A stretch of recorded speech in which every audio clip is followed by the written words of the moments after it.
Olá! No estudo de hoje, respondamos à pergunta: a Bíblia prevê o futuro? E faremos esse estudo com os textos de Hipólito de Roma. Então já fizemos um estudo onde o Hipólito de Roma apresenta interpretações das bestas de Daniel 7. Se você não viu ainda, procure aí no canal, né?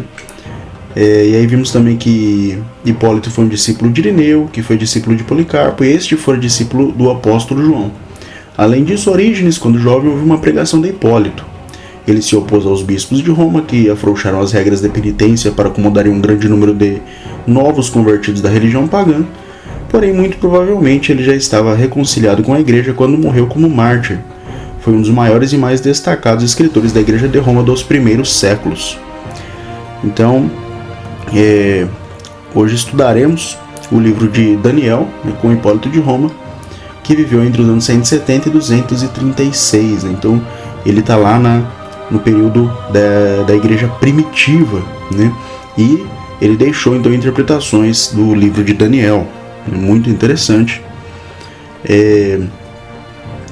Então, na leitura do texto sagrado deste vídeo, nós vamos estudar Daniel 2, dos versículos 31 ao 45. Então, eu peço que você abra aí sua Bíblia para acompanhar a leitura. Contemplavas, e eis que uma enorme estátua erguia-se diante de ti. Era de um magnífico esplendor, mas de aspecto aterrador. Sua cabeça era de fino ouro, seu peito e braços de prata, seu ventre e quadris de bronze, suas pernas de ferro, seus pés metade de ferro e metade de barro. Contemplava essa estátua quando uma pedra se descolou da montanha. Sem intervenção de mão alguma, veio bater nos pés, que eram de ferro e barro, e os triturou. Então o ferro, o barro, o bronze, a prata e o ouro foram com a mesma pancada reduzidos a migalhas, e como a palha que voa da ira durante o verão foram levados pelo vento, sem deixar traço algum. Enquanto que a pedra que havia batido na estátua tornou-se uma alta montanha, ocupando toda a região. Eis o sonho. Agora vamos dar ao rei a interpretação. Senhor, tu que és o rei dos reis, a quem o Deus dos céus deu realeza, poder, força e glória, a quem ele deu domínio onde quer que habitem sobre os homens, os animais terrestres e os pássaros do céu, tu és a cabeça de ouro. Depois de ti surgirá um outro reino, menor que o teu. Depois um terceiro reino, o de bronze, que dominará toda a terra. Um quarto reino será forte como o ferro, do mesmo modo que o ferro esmaga e tritura tudo. Da mesma maneira, ele esmagará e pulverizará todos os outros. Os pés e os dedos, parte de terra argilosa, de modelar parte de ferro, indicam que esse reino será dividido. Haverá nele algo de solidez do ferro, já que viste ferro misturado ao barro. Mas os dedos, metade de ferro e metade de barro, mostram que esse reino será ao mesmo tempo sólido e frágil. Se viste o ferro misturado ao barro, é que as duas partes se aliarão por casamentos, sem, porém, se fundirem inteiramente, tal como o ferro que não se amalgama com o barro. No tempo desses reis, o Deus dos céus suscitará um reino que jamais será destruído, e cuja soberania jamais passará a outro povo. Destruirá e aniquilará todos os outros enquanto ele subsistirá eternamente. Foi o que pudeste ver na pedra deslocando-se da montanha sem a intervenção de mão alguma, e reduzindo a migalhas o ferro, o bronze, o barro, a prata e o ouro. Deus, que é grande, dá a conhecer ao rei a sucessão dos acontecimentos. O sonho é bem exato, a sua interpretação é digna de fé. Nesse instante, o rei Nabucodonosor atirou-se de rosto em terra, prostrado diante de Daniel. Depois ordenou que lhe fossem oferecidos oblações e perfumes. Dirigindo-se a Daniel, disse o rei: Vosso Deus é verdadeiramente o Deus dos deuses, o Senhor dos reis. É também o revelador dos mistérios, já que pudeste revelar este. O rei elevou Daniel em dignidade, deu-lhe numerosos e ricos presentes, constituiu-o governador de toda a província da Babilônia e o tornou chefe supremo de todos os sábios da Babilônia. Daniel pediu ao rei e confiou a Sidraque, Misaque e Abidnago a administração da província da Babilônia, e Daniel permaneceu na corte real. Então aqui a gente vê o próprio texto sagrado mostrando a sucessão dos fatos a partir de Nabucodonosor, ou seja, há 2.500 anos atrás, até os nossos dias e até o fim dos tempos, até a chegada, né, dessa pedra que porá fim à estátua e que então que é a segunda vinda de Cristo, né?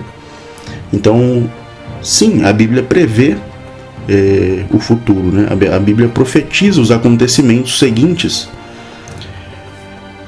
Agora, vamos ver o que escreveu Hipólito, né? Ou seja, um cristão da igreja primitiva, acerca deste texto. Vamos ver como ele interpretava esse texto, né? Hipólito escreve: pois a imagem que foi retratada de acordo com aquela época abraçou o modelo do reino de todo o mundo. Nessa época, os babilônios reinaram, como sendo a cabeça de ouro da imagem. Então, depois deles, os persas governaram por 245 anos, conforme mostrado, como sendo de prata. Depois deles, os gregos governaram, começando com Alexandre da Macedônia, por 300 anos, pois são de bronze. Depois deles, os romanos, que são as pernas de ferro da imagem, sendo fortes como o ferro. A seguir, os dedos dos pés, para que em cada lugar sejam mostradas as democracias que estão destinadas a existir e que se dividem nos 10 dedos da imagem, nos quais o ferro terá sido misturado ao barro. Bom, então o Hipólito ele continua, mas vamos fazer uma pausa aqui porque é interessante, né? Primeiro, para quem viu o vídeo da interpretação que Hipólito deixa as bestas de Daniel 7, você vê que existe um paralelismo muito claro, explícito, né, entre Daniel 2, né, a estátua de Daniel 2 e as bestas de Daniel 7, né? Então isso é importante a gente destacar. E depois aqui é impressionante ver, né, lembrando, Hipólito, ele foi um cristão que viveu há 1800 anos atrás e ele foi martirizado pelas perseguições do Império Romano contra os cristãos. E já naquele tempo, olha só, muitos séculos antes de qualquer vestígio da Europa surgir, né, Hipólito escreveu, ó, os dedos dos pés, para que em cada lugar sejam mostradas as democracias. Ele usa a palavra democracia, que estão destinadas a existir e que se dividem nos 10 dedos da imagem.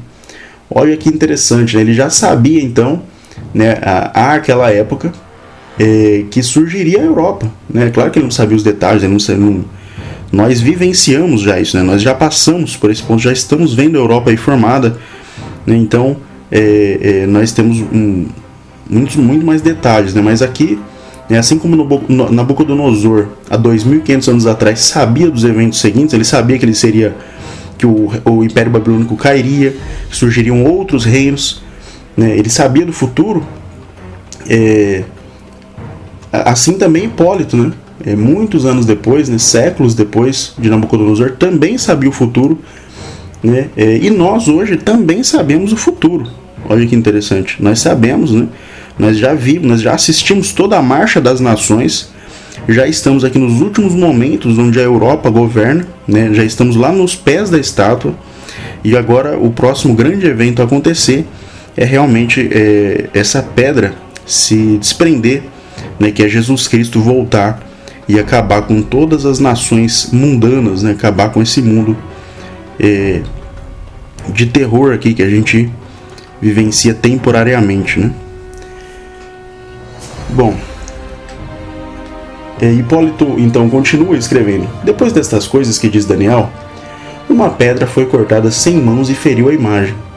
Pois em todos os eventos, depois que o ferro foi misturado com barro e espalhado até a ponta dos pés, e enquanto eles são discordantes entre si da semente dos homens, o que resta é necessário esperar senão Cristo, que vem dos céus como uma pedra que é cortada de uma montanha para remover os reinos deste mundo, mas também estabelecer o reino celestial dos santos, que nunca será destruído. E a mesma montanha também se tornou a cidade dos santos, que enche toda a terra. E por causa disso o abençoado Daniel falou: e depois do fim daqueles dias, Deus estabelecerá o reino dos céus, o qual nunca será destruído, e o reino não passará para outro povo. Portanto, para que não se desconfie do que foi dito e se pergunte se essas coisas realmente acontecerão ou não, o profeta o sela dizendo: e o sonho é verdadeiro e sua interpretação é fiel. Então olha que interessante, né? aqui, no tempo de Nabucodonosor, Nabucodonosor acreditou fielmente, né, que o que Daniel disse aconteceria. É tanto que ele enalteceu Daniel, né? A grande evidência que ele tinha disso, né, Deus deixou uma evidência muito clara para Nabucodonosor ver que aquela interpretação era verdadeira. Porque Nabucodonosor não disse para Daniel qual era o sonho que ele teve. Deus é quem disse para Daniel. Então Nabucodonosor sabia que aquela interpretação, assim como o sonho, vinha de Deus. Hoje, né, nós e até nos tempos de Hipólito, o que Deus havia deixado como evidência cabal de que, para que a gente acredite, né, que o sonho é verdadeiro e sua interpretação é fiel, como o livro aqui como o profeta sela a interpretação, né, dizendo, a grande evidência que Deus nos deixa é a própria história. Quando a gente olha para a profecia e compara ela com a história, a gente vê que ela se cumpriu da forma como Daniel disse a Nabucodonosor. Então, tanto para Nabucodonosor, quanto para Hipólito, quanto para nós hoje, Deus deixa evidências da veracidade dessas profecias. Então só um tolo não creria nelas e não se prepararia para os eventos futuros, né? Que é a iminente descida, né, de Jesus Cristo, a pedra que porá fim nos reinos mundanos, né? Bom, destaca-se aqui, né, só de forma resumida o que a gente tratou nesse vídeo para fixar bem as ideias. 1. A estátua de Daniel 2 e as bestas de Daniel 7 profetizam a marcha das nações, por onde se vê claro que a cabeça de ouro e o leão alado representam o Império Babilônico, o peito de prata e o urso representam o Império Persa, o quadril de bronze e o leopardo representam o Império Grego, as pernas de ferro e a besta ou renda representam o Império Romano, os pés e dedos de ferro misturados com barro representam o declínio do Império Romano e o surgimento da Europa como a conhecemos hoje. 2. Através do sonho e da explicação do santo profeta Daniel, Nabucodonosor soube como se daria a marcha das nações há mais de 2.500 anos atrás. 3. Hipólito de Roma, um cristão de 1.800 anos atrás, já sabia que o Império Romano entraria em declínio e que surgiriam democracias em seu lugar. E 4. Esses fatos evidenciam, né, que as profecias bíblicas são infalíveis.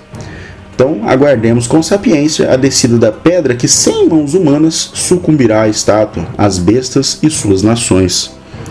Então, esse é o essencial da mensagem de hoje. Espero que você tenha aprendido, espero que você tenha gostado de saber que há tanto tempo atrás já haviam cristãos interpretando essas profecias, tentando entendê-las e até descobrindo, né, conhecendo o futuro, não através de adivinhação ou através de feitiços, mas através de Deus, né? Então isso é realmente impressionante, muito interessante, né?